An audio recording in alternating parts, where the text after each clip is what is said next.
Hi வணக்கம். இன்னைக்கு நம்ம என்ன பார்க்கலாம்னா, ஒரு டிஃப்ரெண்ட் ஸ்டைல்ல சிக்கன் ஃப்ரை பண்றத பத்தி பார்க்கலாம். ஃபர்ஸ்ட்டு கொஞ்சம் எண்ணெய் ஊத்திக்கங்க. எண்ணெயில பட்டை, கிராம்பு, அப்புறம் ஒரு அன்னாசி பூ, ஒரு துண்டு ஏலக்காய் எல்லாமே போட்டுட்டு, கொஞ்சம் அது வெடிச்சு வந்ததுக்கு அப்புறம் ஒரு பிரியாணி இலை, அதுக்கப்புறமா கொஞ்சமா சோம்பு எல்லாம் போட்டுட்டு, அது நல்லா படபடன்னு வெடிச்சு வரணும். அது நல்லா வெடிச்சு வந்ததுக்கு அப்புறம் அதை கொஞ்சம் பொன்னிறம் ஆகணும். அதுக்கப்புறம் பாருங்க அதில் கட் பண்ணி வச்சது போட்டுட்டு நல்லா வணக்கணும், செவந்து வரணும். வணக்கி வணக்கிறாங்க, வணங்கி வரணும். இப்போ இதோட ஒரு 4 அல்லது 5 வரமிளகாயை கிள்ளி போட்டுக்கிடும். போட்டு நல்லா அது ரெண்டையும் வணக்கி விடணும். அதுக்கப்புறம் இதோட அரைச்சி வச்சிருக்கிற இஞ்சி பூண்டு பேஸ்ட்டை சேர்க்கணும். இஞ்சி பூண்டு பேஸ்ட் சேர்த்ததுக்கப்புறம் அதை நல்லா கிளறி விடணுங்க, நல்லா கிண்டி விடணும். அதாவது அந்த அடிப்பிடிக்காம அதை கிண்டிக்கிட்டே இருக்கணும்.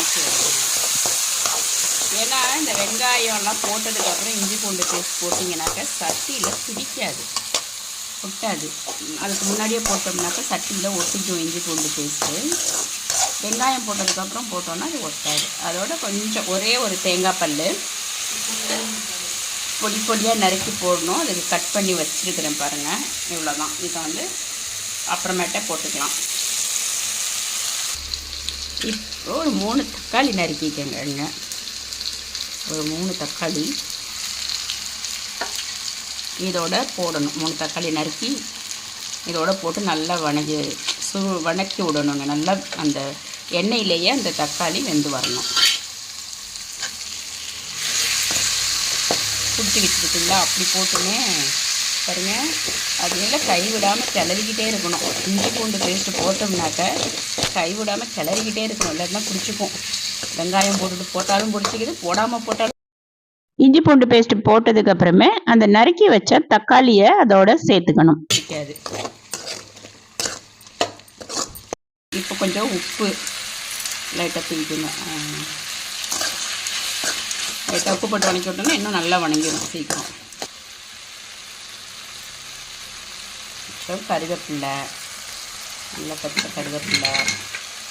ஒரு வாரத்துக்கு கருவேப்பிலை இப்படி நீங்கள் பாட்டிலில் போட்டு உருவி பாட்டிலில் போட்டு ஃப்ரிட்ஜில் வச்சிட்டிங்கனாக்க அப்படியே இருக்குதுங்க. 1 வீக் மேலே ஆயிடுச்சு இந்த கருவேப்பிலை வாங்கி.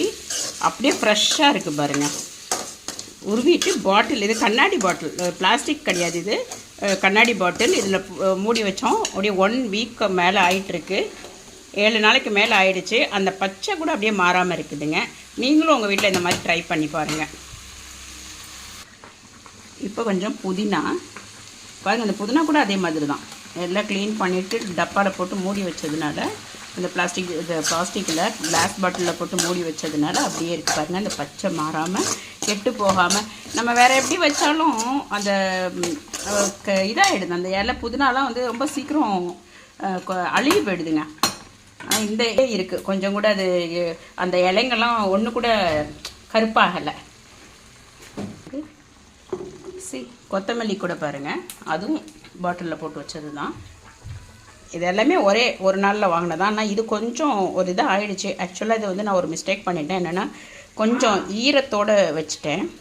அதனால் ஆக்சுவலாக இந்த கொஞ்சம் நல்லா ட்ரையாக இருக்கணும் கொத்தமல்லி வைக்கும்போது பாட்டிலில். அதாவது கொஞ்சம் கூட ஈரம் இல்லைன்னா நைட்டு நம்ம அந்த கொத்தமல்லியெல்லாம் நல்லா க்ளீன் பண்ணி எடுத்துகிட்டு கழுவி அதை ஒரு பாத்திரத்தில் போட்டு வச்சிட்டோம்னால, இல்லாட்டி ஒரு துணியை வச்சு கவர் பண்ணி வச்சிட்டோம்னாக்கா அந்த ஈரமெல்லாம் எடுத்துரும், இறங்கிடும். அப்போ நீங்கள் காலையில் பார்க்கும்போது அந்த இலை வந்து ஒரு மாதிரி ட்ரைனஸாக இருக்கும். ட்ரைனர் ரொம்ப காஞ்சி போயிருக்காது, ஓரளவுக்கு ட்ரையான மாதிரி இருக்கும். அது ஈரப்பதம் இல்லாமல் இருக்கும். அந்த மாதிரி சமயத்தில் இந்த ஸ்டோர் பண்ணி வச்சோம்னாக்கா அந்த இலைங்கள்லாம் வந்து அப்படியே இருக்கும், கெட்டு போகாமல். இப்போ கொஞ்சம் கொத்தமல்லி போட்டுக்கோங்க லைட்டாக. போட்டு எல்லாத்தையும் போட்டு நல்லா வதக்கி விடணும். இப்போ கொஞ்சமாக மஞ்சத்தூள் போட்டுக்கோங்க.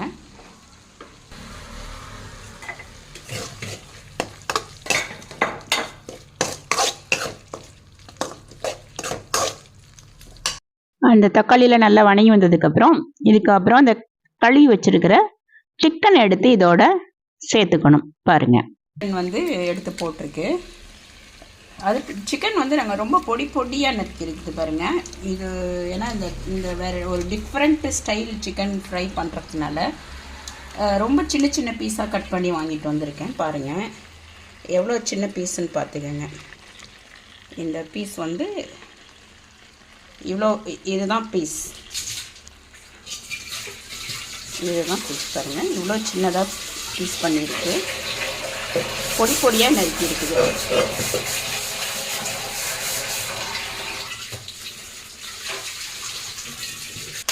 போட்டுட்டு அப்படியே ஒரு கிளறு.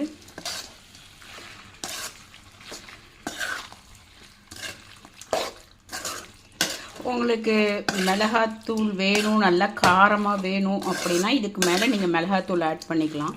இல்லை வேண்டாம், போதும் எங்களுக்கு காரமே வேணாம், நாங்கள் காரம் இல்லாமல் தான் சாப்பிடுவோம் அப்படின்னு நினைக்கிறவங்க இதோடையே எடுத்துக்கலாம். போதும். இதை நல்லா சிக்கன் நல்லா வேக வச்சு அந்த சாரெல்லாம் சிக்கன் உள்ளே சேர்கிற அளவுக்கு வேக வச்சு எடுத்துட்டோம்னாக்க அந்த டேஸ்ட் டிஃப்ரெண்ட்டாக இருக்கும். ஆனால் எங்களுக்கு வந்து காரம் வேணும் அப்படிங்கிறதுனால நாங்கள் கொஞ்சம் நான் மிளகாத்தூள் போட்டுட்ருக்கேன். பாருங்கள், 1 ஸ்பூன் மிளகாத்தூள். இதை வந்து வெறும் மிளகாத்தூள் இல்லை, இதில் மிளகாவும் மல்லியும் சேர்த்து அரைச்சி வச்சுருக்கேன்.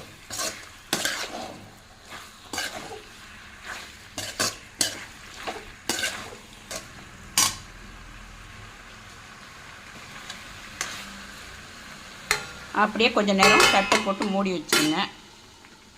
கொஞ்சம் நேரம் சிம்மில் வச்சுட்டு அந்த சிக்கன் வந்து அதில் இருக்கிற தண்ணி இறங்கி அந்த தண்ணியிலேயே அது வேகணும். அதுக்காக மூடி போட்டு வச்சுருக்கேன். 5 நிமிஷம் 6 நிமிஷம் வரைக்கும் விட்டுருக்கோம். வெந்துருச்சான்னு பார்க்குறேன். வெந்துருச்சுன்னு நினச்சிக்கிட்டு பார்த்தேன், ஆனால் இன்னும் வேகலை. இன்னும் கொஞ்சம் வேகணும். லைட்டாக தண்ணி தெளிச்சிருக்குதுங்க. சும்மா ஒரு எப்படி சொல்லுவாங்க, ஒரு 2 ஸ்பூன் இருக்கும், அந்த அளவுக்கு தண்ணி தெளித்து விட்டுருக்கேன். இந்த சிக்கனில் பாருங்கள், இந்த நறுக்கி வச்சுருந்த தேங்காயை போடுது.